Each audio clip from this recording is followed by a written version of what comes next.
black Ben came into town and there weren't no other black folks around, but he stuck around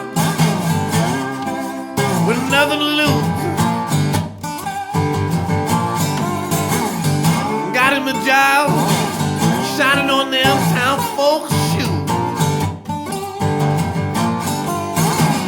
Well, at first those folks took to Ben all right, until that sheriff came into town one Friday night, walked on over to Ben. Oh, this is what he said: "Get out of town, boys, before I bust your head." Well, that sheriff kept giving Ben a whole lot of grief.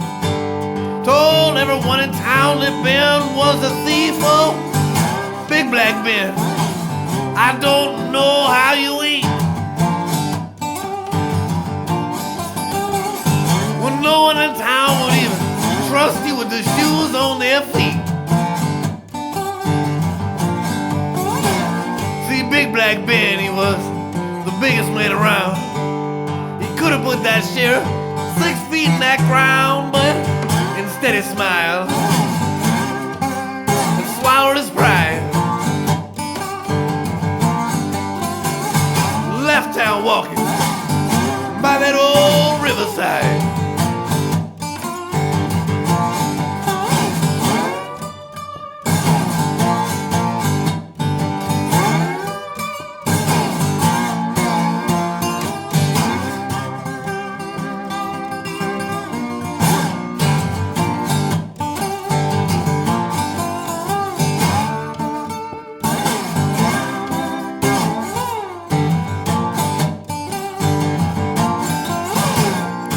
Spring and summer came, the fall came again, and no one remembered too much about Big Black Ben until one Friday night that sheriff came back into town, looking to find what could not be found. He looked up high and looked down low, yelling, "Big Black Ben, oh, where did you go?" Well, it seems old Ben left his mark in the middle of the night. Sheriff's wife had a baby, but that baby was not white.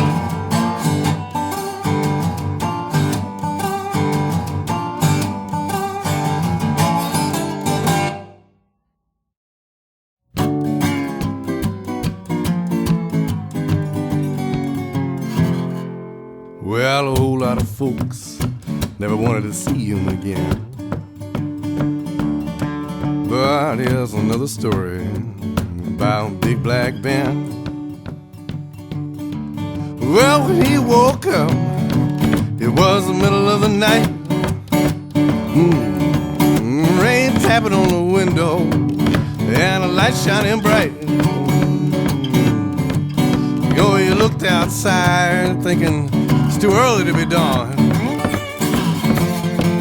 He seen 6 men in hoods burning a cross on his lawn, right out there in the open.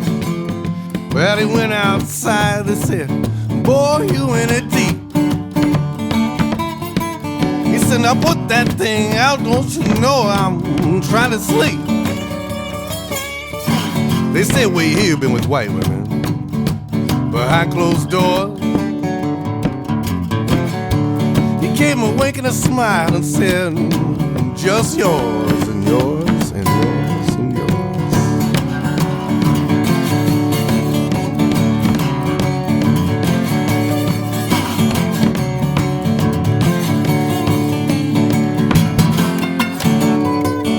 Well, then he said, "Never in my life have I seen such cowardly races. You're too scared to even let this black man see your faces." And one by one they pulled their hoods off their head. He said, "You're all just as ugly as all your wives said." Well, they put the rope around his neck and they dropped him from a tree. But the rope was too long, and he landed on his knee.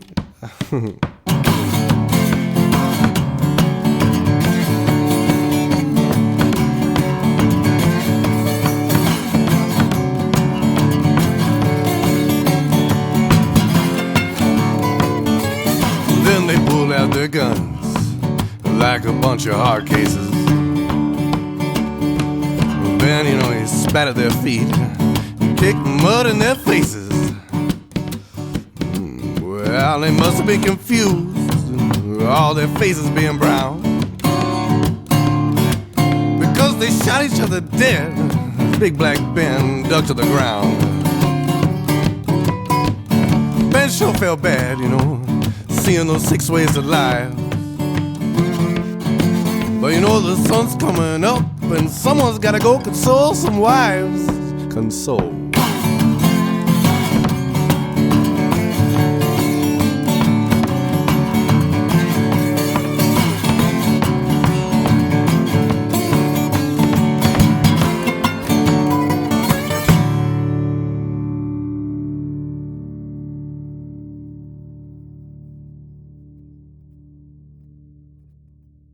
Through the night clouds over the prison, you could see just a hint of moon.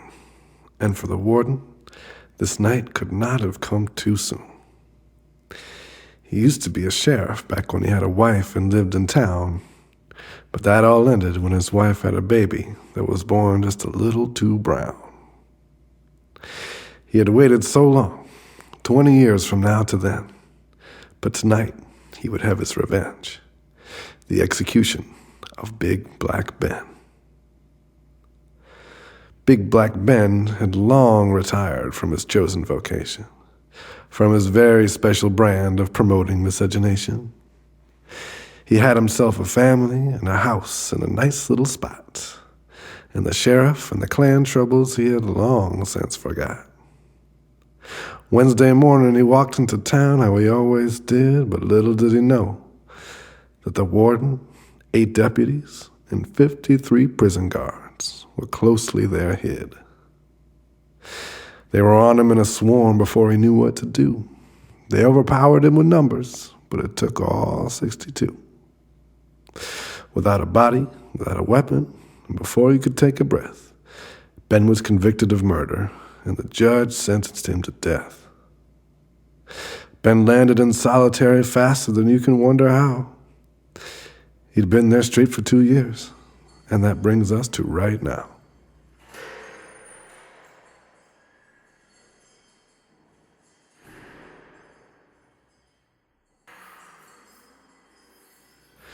The warden waited in his office the whole livelong day, picked up the phone, and said the words he'd waited so very long to say.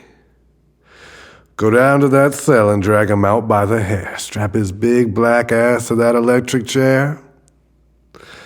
But no one came, so he yelled it again. Go down to that cell and get Big Black Ben. But no answer still, so he threw down the phone, ran out into the prison, but it was empty, and he just stood there, all alone. He turned around to see a letter nailed to his door, and as he read it, he fell sobbing straight to the floor. The guards had all left for the night. At the same time, for the same reason, they had all taken flight. The warden's one moment in his life that he could truly savor had been stolen by 53 wives, all going through, unbeknownst to the guards, miscegenated labor. He ran to the window watching the convicts escape one after another. And then he saw 2 black men get into a car, one blacker and older than the other. The warden opened up the window and in tears began to shout, I don't know how you did it, but I'm going to kill you, Ben. Have no doubt. The 2 men looked up, oh so defiant. Ben said, ain't no use in you crying. If I said I had anything to do with it, I'd only be lying. Then he pointed to the younger man and said, you remember our son, Big Brown Brian?